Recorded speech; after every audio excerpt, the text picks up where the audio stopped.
Got a sunburn to peel the daggers off your tongue. Young and dumb, I'm rotting like a bed sore in a cold case that's never gonna be more than scratching at the walls while you're waiting for a bullet to come. All along I've been treading in the deep end. Throw my mirror in the cupboard for the weekend. Try and put together pieces while I'm dreaming, but nothing's adding up to a thing but a hole in the head.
Got a sunburn to peel the daggers off your tongue. Young and dumb, I'm rotting like a bed sore in a cold case that's never gonna be more than scratching at the walls while you're waiting for a bullet to come.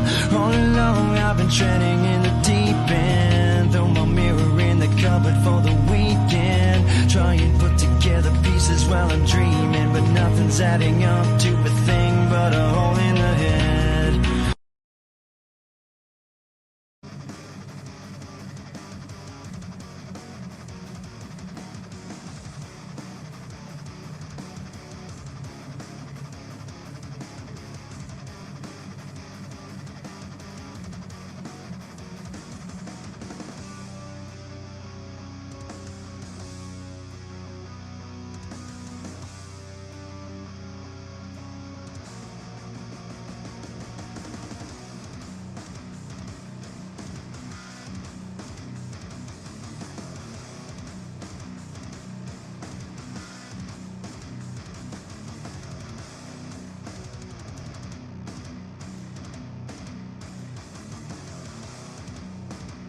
Have an opportunity here to provide leadership, support, and a voice to the voiceless.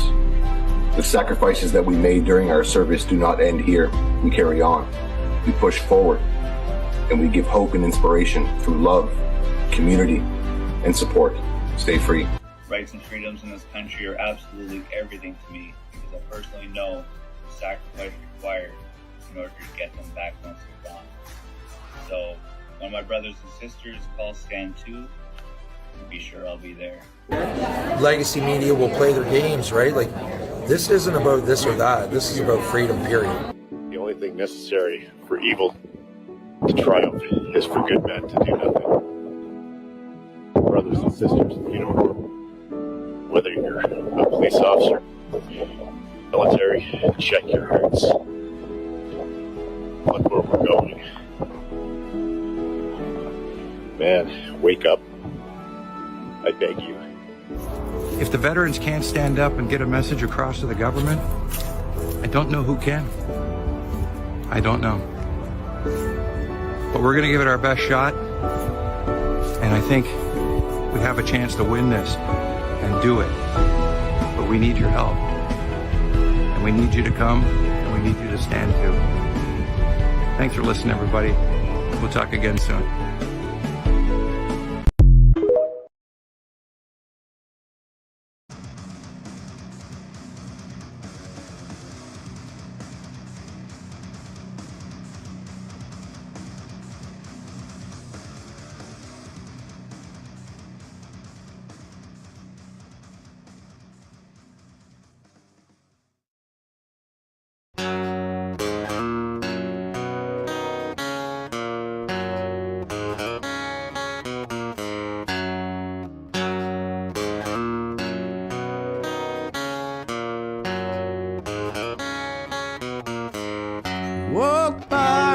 yes, they're robbing, sold out to the merchant shelves.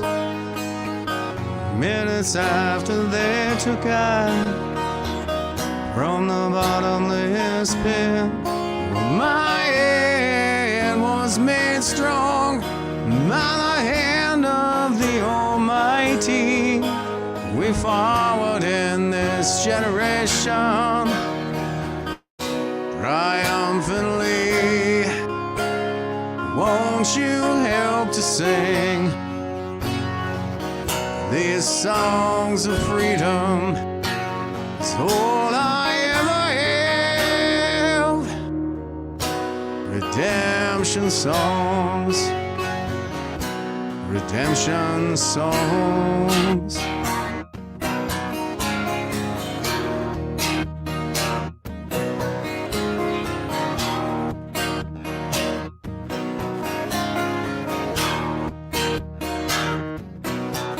Emancipate yourselves from mental slavery. None but ourselves can free our minds. Oh, have no fear for atomic energy, 'cause none of them can stop the time. How long shall they kill our prophets while we stand aside and look? Some say it's just a part of it. Got to fulfill the book. Won't you help to sing these songs of freedom? It's all I ever have. Redemption songs, redemption songs, redemption songs.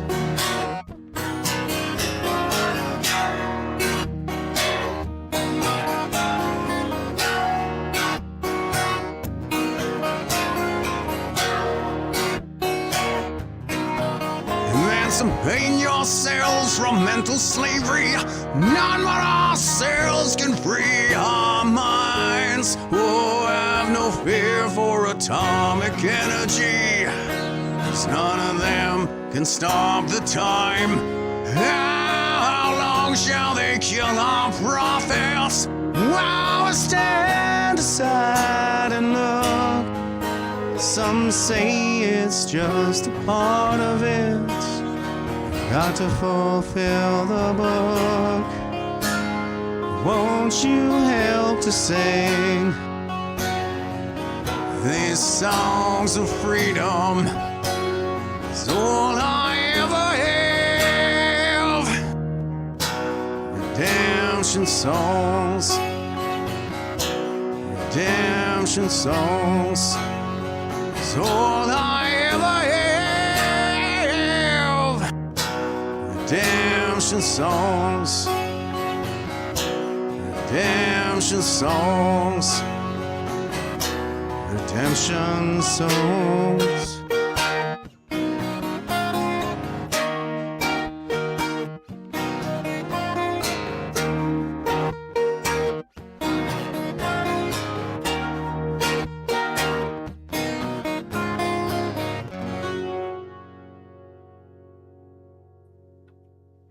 Hey, what's up, troops? Jeff Evely, the Magnanimous GenX'er Male, back with you now for our second installment today. This is going to be a great segment, actually. I'm really looking forward to having this conversation. Carrie Sakamoto is backstage, ladies and gentlemen, and she is another vaccine-injured Canadian who is... taking the fight to the federal government who inflicted this hardship on her and the rest of us, for that matter. Dwayne over on Rumble says, evening, Jeff, evening all. I'm going to go through a couple of quick evenings here. I don't want to leave Carrie waiting too long. I'm not sure how long we have her for. So, but Rob is here on Facebook and says 2 doses of radical candor in 1 day. How did we get so lucky? I think it was just the way the schedule worked out, brother. But you know what? I missed Monday because I had something else going on Monday. So I guess I'm making up for that now. And Cora's here is saying countrywide carbon tax protest April 1st. I've heard that. And I think I may have seen some what do you call them? Farmers on the move there in Quebec. So that looks positive. And Thomas says, evening. Hey, Thomas, thanks for being with us. And Holly is here saying, good evening, everyone. And Shiloh is here saying, evening, as is Catherine. And Billy is saying, wow, you're a busy guy, bro. Yeah, you're telling me, man. And Cindy is here saying, good evening, Jeff. All right, right on. I don't want to leave Carrie waiting too long here, guys. So without further ado, I'm just going to go ahead and hammer out. Here's my philosophy quote for this evening.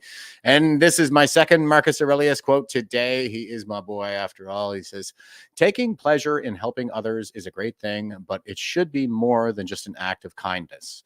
It should also make you feel good about yourself. And it does. I was saying this earlier today, too. There is no better therapy than just working hard to solve your own problems. And it seems like there are more and more Canadians who can relate to that these days. So words of wisdom, folks. We got to get back to our roots as a society. And these are our foundational philosophies in the West: Stoicism, cynicism. So read a page of Marcus Aurelius every day and you will feel better.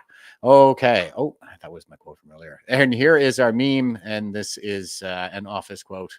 What's this dude's name? Anyway, he's basically the main character. He said, well, not really. But this is the Blue Room. And they say, when I call a person who is injured by a vaccine an anti-vaxxer. Okay, then. Yeah, that's about the size of things here in Canada right now. Okay, so I have Carrie waiting backstage, folks. I'll go ahead and bring her in now. Carrie Sakamoto, how are you doing tonight, man? I'm good, thank you. Good. And I understand you're not feeling very well today, so we might be limited in our time together. And I just want to let you know, like, absolutely no pressure whatsoever to continue any longer than you feel comfortable. So please just give me, maybe tap out or something if Sure. all right. Yeah, but don't feel any compunction about just shutting me down whenever you need to. So Carrie, just for those of you who don't know who you are, would you mind telling us a little bit about your story, like say pre-COVID and then leading into the crisis, and how you ended up here, where you are today? Sure. So pre-COVID, my husband and I had a small acreage just outside of Lethbridge, and 3 boys. One on the way out, he was heading off to college, and the other 2 were at home. And then COVID hit, and so we had my mother, who is a senior. She moved in with us because they were isolating so much. And so I had my mom living with me, and then my 2 youngest. And we were listening to the news. I'm sorry, my memory is not good today. I apologize. No problem. I'm going to be off and on here. No. So Take all the time you need. Yeah, you were you had your kids living with you, and I think your life was quite different at the time. I've been checking out. Do you want to get ankles? Look at your ankles. We're on crutches. you catch me.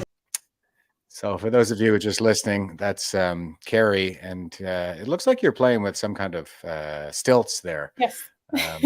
Yeah. So you were quite healthy and active, young Yeah. mother. Yes. You had a husband and a nice home. Yep. And okay, so COVID hit, COVID and hit.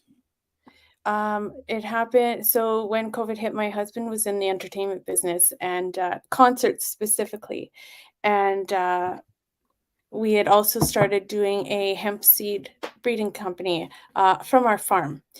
And so we were just plunking along like everyone else. And then COVID hit, and the entertainment side got shut down. And we didn't know how long it was going to be shut down. And so we just kind of waited. And then we went and got our vaccines. So I got my first one in April, and I got I'm not sure if I'm supposed to be speaking in code today. No, don't worry about it. I don't Okay. worry much. So my first vaccine was AstraZeneca, and Yeah. because of our age group in our mid 40s, we were fairly soon. We got ours fairly quickly. This was 2001. And so we went and got those. And then in April, May, June, would have been the middle of June, like June 18th, we went and got our second vaccine. But this time they had pulled AstraZeneca from Canada. They were claiming that they were seeing blood clots, is what they were claiming at the time. And so, without too much discussion or hearing too much about it, they pulled it. So then I had to make a choice, and I chose Pfizer. I don't know had I chosen a different one if results would have been the same.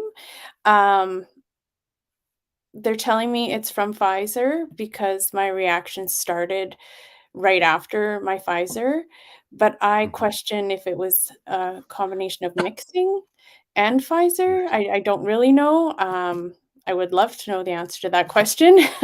But regardless, I got my vaccine, second one. It was about 7 days in, and my husband and I had been experiencing flu symptoms, like they'd been saying on TV. They'd been saying, everything's okay, this is safe. They were seeing some rashes, and that was about all they were talking about.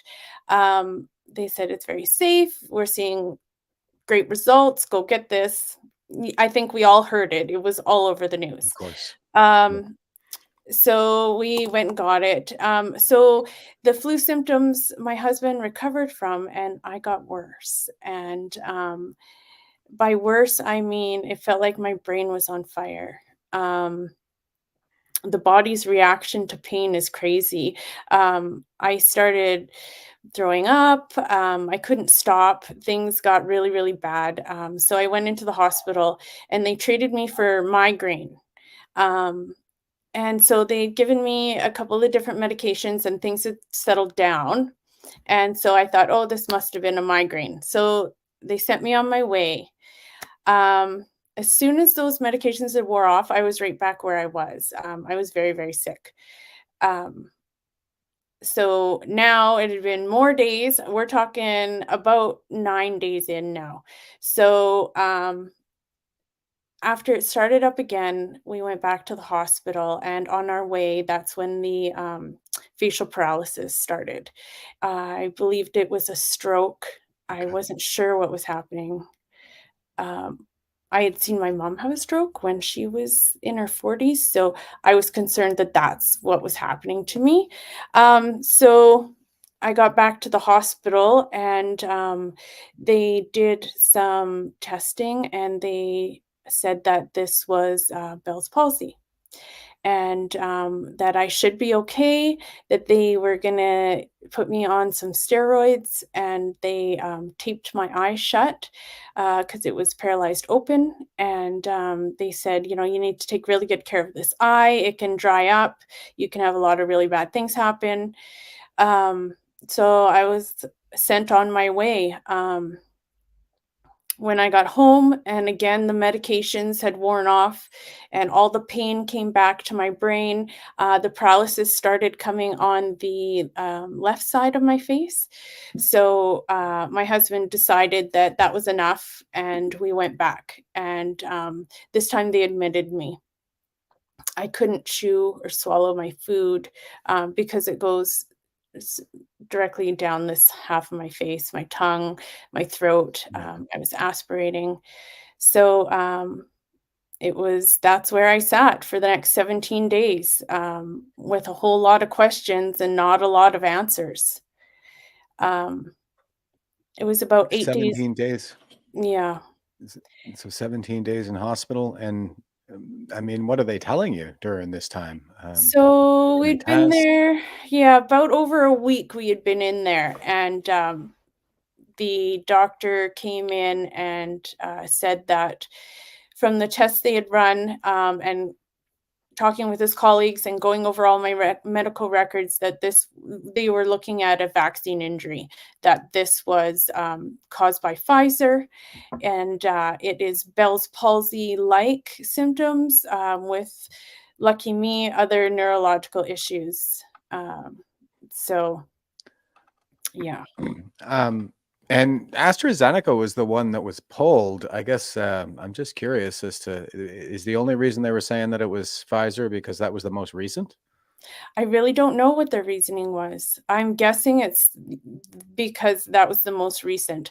And it was about 4 months after I got out of hospital that they did make an announcement that they were seeing Bell's palsy from Pfizer. Yeah. And as I understand it, that wasn't that's not a condition that doctors are generally familiar with. So what was that like? They just said, "You know what? This will go away. People recover from this." And I said, "Okay." This is a lot, but I mean, I didn't see any other option. I just had to try and heal. But part of my healing was I wanted people to know what was happening. That people were like me were having reactions like this, just regular people. And that's when I was met with a lot of pushback. And so I applied for the vaccine injury support program. I did it partly so that I could give validation to my voice, so that I could prove this, so I could speak openly about it. So that's what I did. I joined the program. It's not a great program. I hear it's being run in comparison to the veterans program. So So not good. not good. Not good. I met with my local MP, Miss Rachel Thomas, and she was the one who was telling me about that. I was unaware of how the veterans program was. And so, yeah, she enlightened me, and they are very, very similar. They're very similar. Well, a lot of veterans who showed up in Ottawa, several anyway, I think what motivated them to go there was this kind of recognition for just how the state can exploit people when they're in these vulnerable positions, because a lot of the guys actually had quinism or mefloquine poisoning, which still is not recognized by the government of Canada. I believe the government of Alberta passed some legislation to recognize and get some support for those who need it. But it is a real uphill battle, I know. So, what was What was that like when you were dealing with the vaccine injury support program? How was it received? And Well, um, I'm one of the few who's received any kind of compensation. It was a small amount, and I accepted right away because they starve you out. You wait so long that it's like they offer you something, you take it. And that's what I did. And not realizing that I still don't think in my head, I thought this was going to go away, that this wasn't going to be permanent. I was going to get better. yeah. But the harsh reality is this is a permanent injury. And the amount they gave me just it's not doable. It just isn't realistic. Yeah. Not in terms of like planning a life, right? Well, yes, and a lot of promises, "We're gonna pay for therapies," and, they just denied all my medications. I have to go back into the reassessment process, which could take up to 14 months again, just to prove that the medications that I take for the condition they approved to be paid for. I mean, thousands of dollars Sounds in like therapies and medications that I'm still paying out of pocket. It's why I was suggested that I set up a Give Send Go. I was just going to say that it sounds like that case of the veteran who lost his legs and still has to show up once a year to prove that they haven't grown back yet. That was Yeah. that was in the paper a few years ago, as I recall. So And yeah, since you mentioned Give, Send, Go, everybody, here is Carrie's vaccine, or sorry, here's Carrie's Give, Send, Go. It's Vaccine Injured Health Journey. So take a shot over there, and please give generously if you are able. And so the purpose of the Give, Send, Go, Carrie, do you want to explain that for us a little bit? Sure. Right now, the Give, Send, Go is going strictly to medical services for me, therapies, medications, things like that. I am also starting a legal battle. I have started a class action that I'm hoping everything is going to go through, and we'll be able to fight this through the government. So I have two battles going on. I do anticipate, if this case goes forward, that I will be able to use some of the Give, Send, Go for legal fees. That would go a long way, especially if you can join the class action. Donations would be greatly appreciated. I'm going to try and fight for everybody. So I've got my health that I'm trying to fight for and get better. I'm fighting with the vaccine injury program to get what I deserve. And I'm fighting with my government for recognition of what they did, and who's responsible. Who can I hold responsible for this? Yeah, no kidding. It's about getting some accountability at this point. And the lawsuits are starting to pile up, and we have seen some wins coming in so far in 2024. Not to say that we're not going to suffer some setbacks at some point, but it does appear to me that maybe the winds of change are blowing. And here is Rath Company, barrister and solicitors. And if you go up the top here, there's the COVID-19 vaccine class action. So this is the class action that Carrie has joined in here about the COVID-19 vaccine class action. So anybody can go and join this. Now, do you know if there's a deadline on this to join the class action? Or? I don't know of any deadline right now. I know that it's specifically open to Alberta residents right now. Yeah, okay. And so it's the Alberta government as well as the federal government that you're seeking some compensation from here, right? Correct. Okay.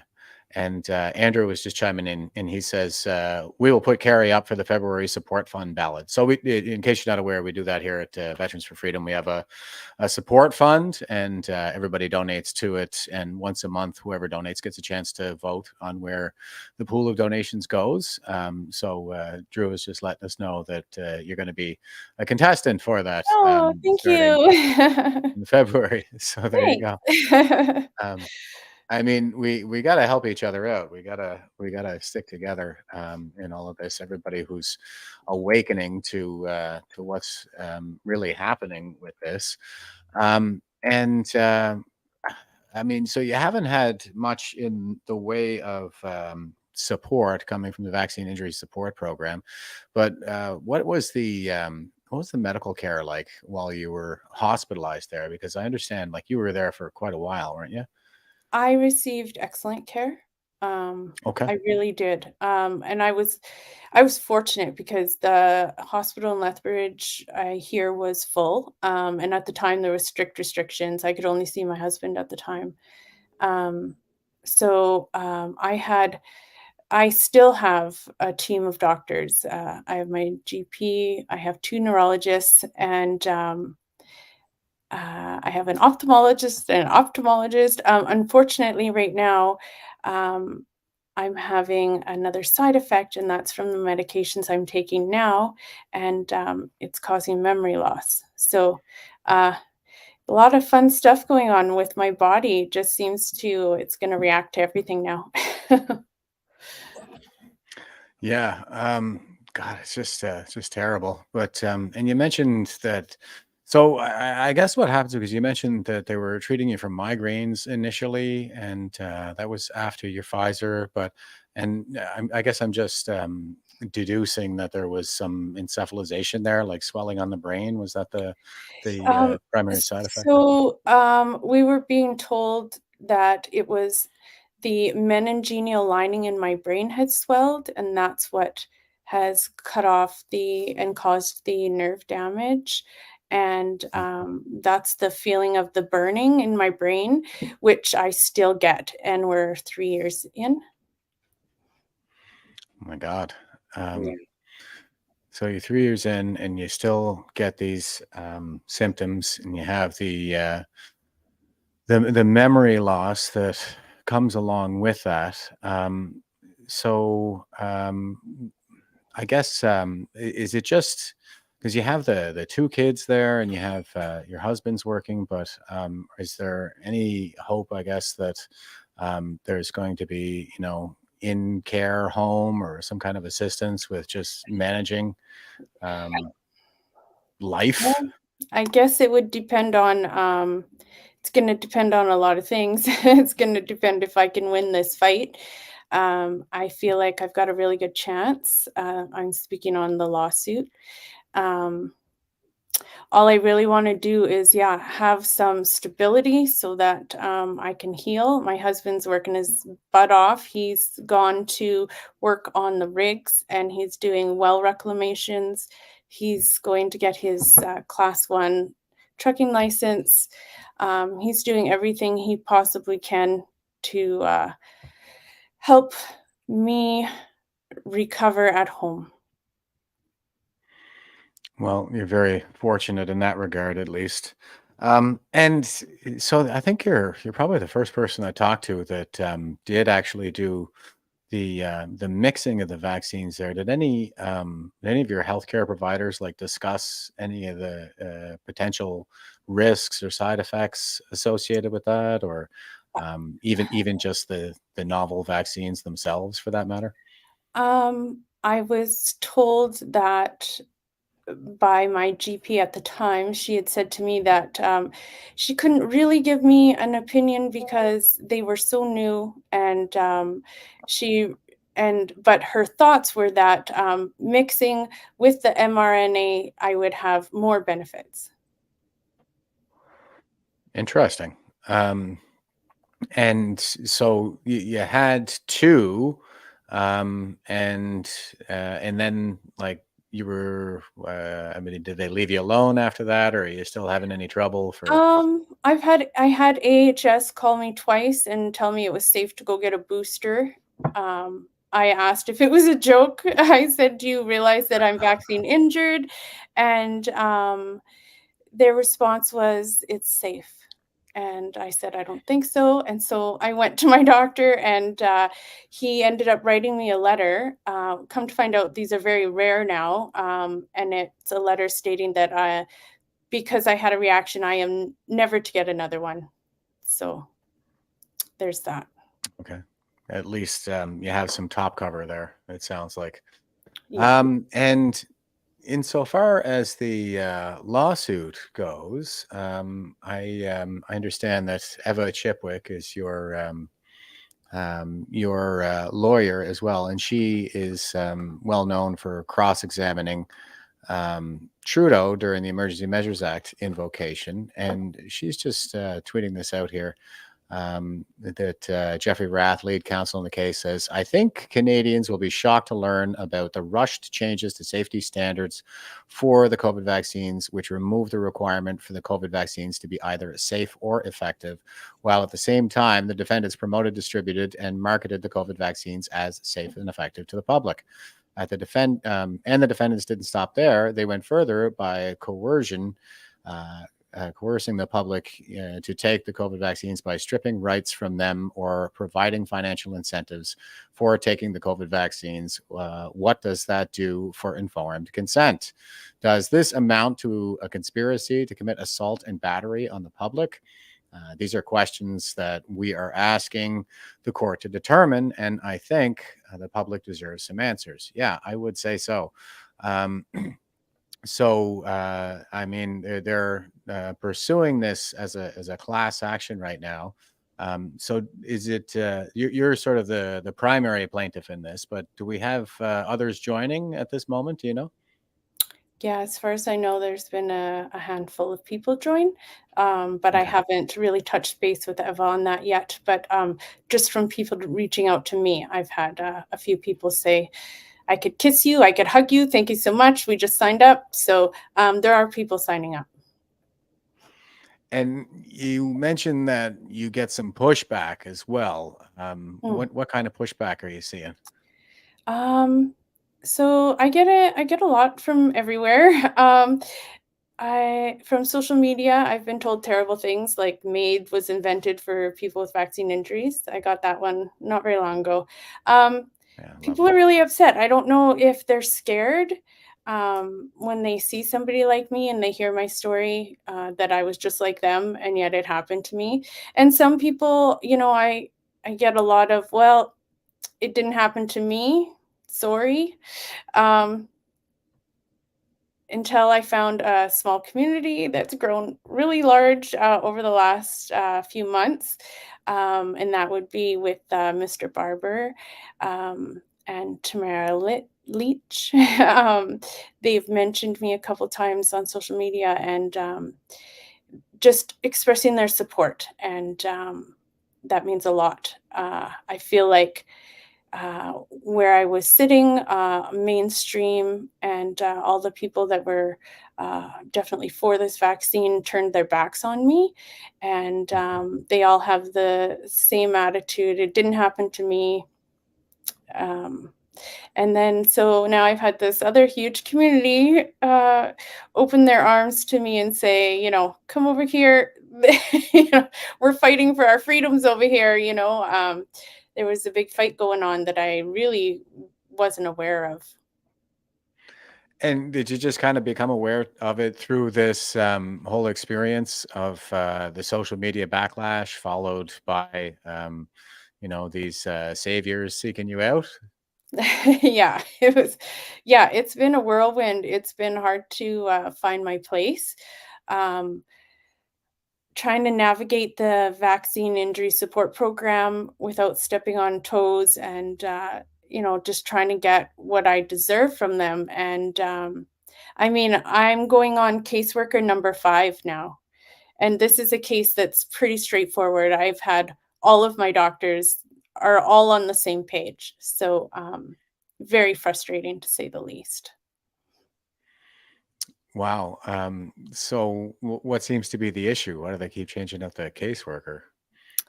And I'm hearing this a lot from different people. They get fired. I had my first caseworker was fired. So they go on holidays, they never come back. Um, get a lot of that. Oh, your case is moved to the next department. So you get a new caseworker there. I mean, it really doesn't make sense. There's not a whole lot of rhyme reason to it, which is why I reached out to uh, my MPs, looking for some answers. Maybe they can get some answers that I can't. And forgive me, but who is your MP? I was just looking at this Rachel a little while ago. Thomas? Okay. And so I guess what kind of action is she taking, or what did she have to say about it when you spoke with her?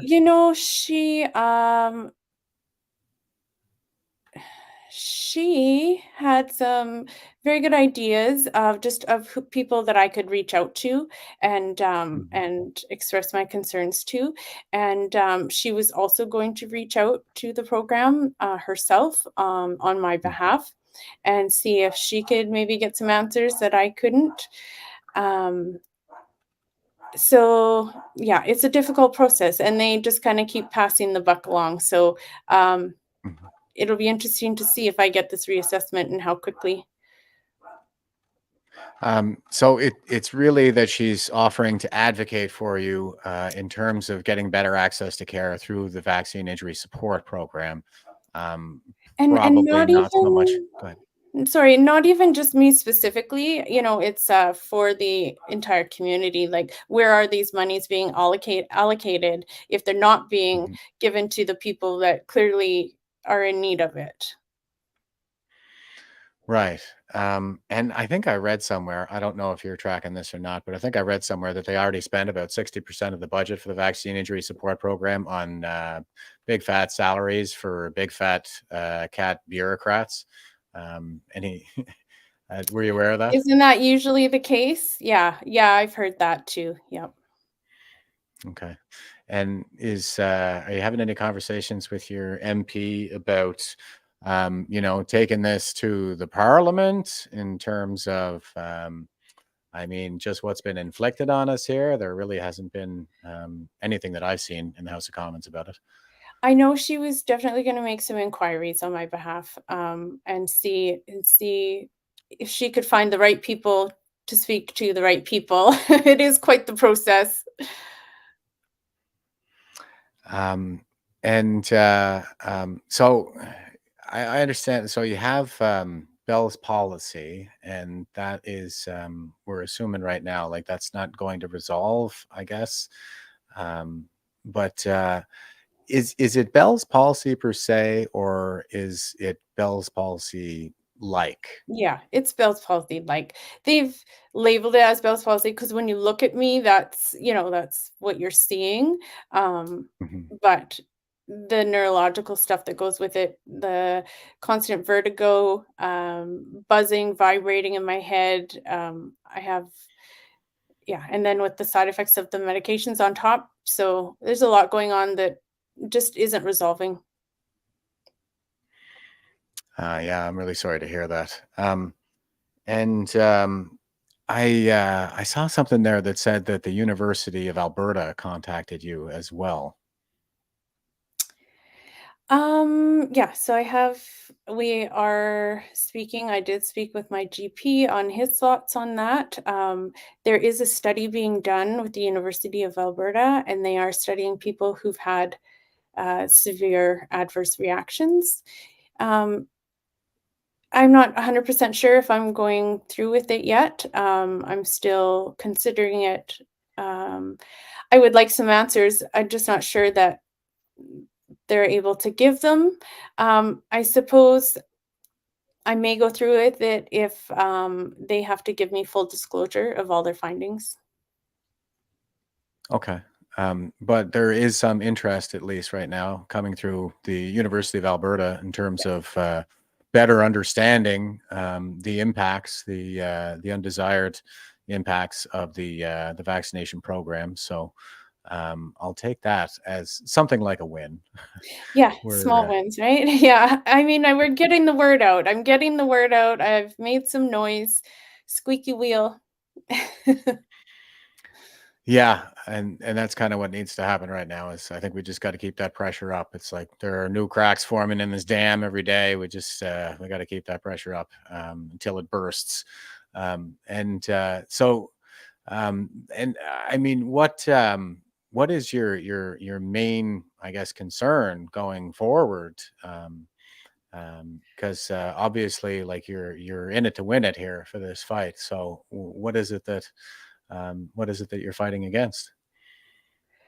Well, I can't help my husband support my family, so I need some support, and we're shelling out money for medical costs on a one income now. So I need some Wow. financial support, and I need some accountability, and I want them to recognize that this is a bigger problem than what they're talking about, and that they are suppressing us and trying to keep us quiet.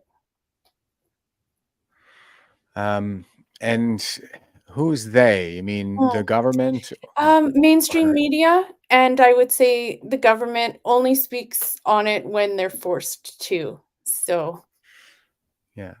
And Cindy is here saying most people choose to live in denial, Carrie, but you have good people here to rely on, and she gives you the heart.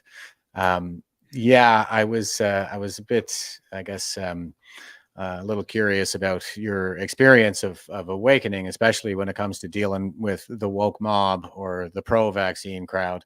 And my take on it is, it's basically like Nietzsche said, the more we secularize as a society, the more we would put the religious impulse into the state. And it seems like that's what people have done, is they put their faith in the state media, and there's a kind of dogma that goes along with it. And if you blaspheme that state dogma, then you just get the heretical reaction. They just cry heresy and go for the pitchforks.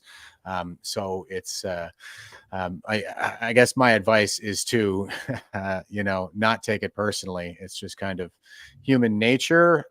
We're probably not as far out of the woods as we like to think that we are. So, and there are a lot of people out here on the awake side who are all dealing with the same thing. Like, we all get attacked online.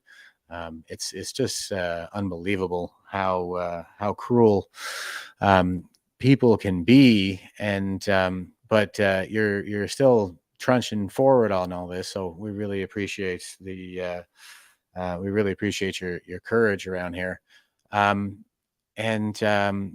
guess I just wanted to hear, because I take it now, were you somebody who, I'm always interested in hearing the awakening stories. So, but I take it that you were somebody who basically trusted media and trusted government.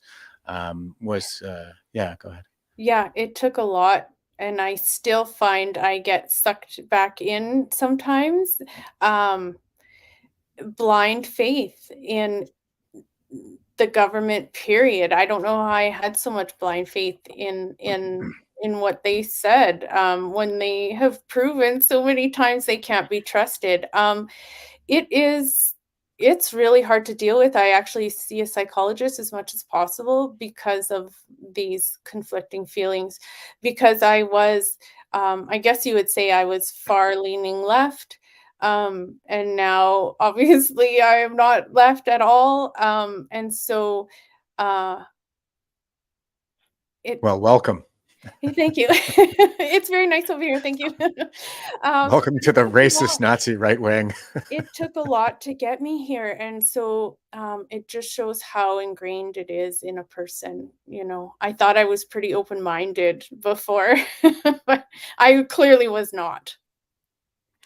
Well, indoctrination is something that's really hard to see. And I think that there is a certain level of indoctrination in Canadian society. This indoctrination into something like a status cult. Everybody loves their big brother. I love my big brother. Don't you speak ill of my big brother. But even with some people, like on this side of things, on the awake side, or I guess on the right wing, if you will, but I still see, like, there's this residual indoctrination. I think people are still kind of working on themselves, and it's really just a question of degree. So definitely no shame in that. We're all victims in this regard. And I take it, like, now you have a more cynical view of the Canadian government and the healthcare system, maybe. Go ahead. Yes. Yeah. Um, that's one hell of a reality check, to have to, man, oh man, to deal with. I couldn't even imagine. Um, but so now I do see some, like, perhaps some messaging out there. Like, they are still pushing this poison on the Canadian Armed Forces, for example. And I wonder, about the kids. They were giving it to 5 to 11-year-olds for the to go to school, and we're coming into the fall again. I guess, is that a concern for you, when it comes to, like, future mandates or anything? Yeah, the whole thing gives me a lot of anxiety. I hate it when I come across the news, any channel, and they're talking about the new vaccines, or the ones that are showing up in the spring. Now they were just talking about it today. Um, it blows my mind. I don't know. I just feel like we're still not properly informed. How can you have informed consent when they're still not talking about everything? They're not being realistic with people, so we're being deceived. Yeah, and it seems that at this stage, they're just going to keep doubling down on these lies, because if they were to admit that they made any mistake, well, there would be hell to pay, right? So I think they're doing everything they can to just kind of tap dance away from this accountability. So we have to go after them with lawsuits like this, which is an incredible, I guess, time to be living through. So your husband is working and trying to support all of this. You guys are trying to support on all this on a single income. I heard you say you were on a farm previously. Like, has your life changed in that regard because of these additional hardships? Yes, we sold everything. We sold our farm and moved to town because my husband changed careers. He was out of town. He works out of town a lot. The kids and I had no independence. I wasn't driving at all at the time. So, and because they were telling us that this was going to be permanent, we sold everything and moved into the city, which has been a huge change. I don't think it's been for the better, but I guess time will tell. You prefer to live out in the country on the Yes. farm? Yes. We were out there for 15 years, so this is a big change. Oh, yeah. Yeah. Yeah, I bet. I lived in Ottawa for 7 years, and I'm a small town Nova Scotia boy. But during my service, I moved around quite a bit, and I don't think I ever want to live in a city again. So my heart goes out to you there. Oh, thank you. I need to wrap this up if that's okay. Yes, But I absolutely. thank you so much for giving me a I space. absolutely anytime, and I'm just going to vector everybody back on to your Give Send Go for vaccine injured health journey. So this is Carrie's Give Send Go. So please give generously if you're able to help her with her mounting healthcare costs. And like Drew was saying, we'll get you on the Veterans for Freedom Support Fund for next month. So here is our Veterans for Freedom website, and you can go there and join the support fund if you like. You can sign up with your credit card by using any one of these buttons here. If you don't want to use a credit card, please send your e-transfer to fund@veteransforfreedom.ca. That's fund@veterans4freedom.ca. Auto deposit enabled if you can. If you can't, then please use the password fund4freedom. That's all caps fund, number 4, all caps freedom. And that brings us all the way back to Marcus Aurelius, folks. Taking pleasure in helping others is a great thing, but it should be more than just an act of kindness. It should also make you feel good about yourself. Carrie, yeah, I really appreciate you being so generous with your time, and I fully understand that it can be quite a task for somebody who's dealing with some of these other conditions. But I just want to throw it over to you for a few final thoughts. And I really appreciate your courage. I really admire that you're pushing forward with this lawsuit. So thanks very much. This is exactly the kind of thing that needs to happen, and the awareness raising as well. So, but I just want to throw it to you for a final thought before you sign off. Go ahead. Just that my husband has coined me the accidental activist, that I just kind of stumbled upon this. I've never been very outspoken, but I'm definitely going to try and use my voice and make as much noise and as awareness as possible. Well, Godspeed with that. All the best of luck to you, ma'am. And again, I appreciate you being so generous with your time. And guys, I just dumped the link to the Give Send Go in all the chats there for anybody who wants to head over there and give Carrie a hand. And I'm sure she would appreciate it. But till next time, folks, stay frosty and stay safe. Won't you help to sing these songs of freedom? It's all I ever have. Redemption songs.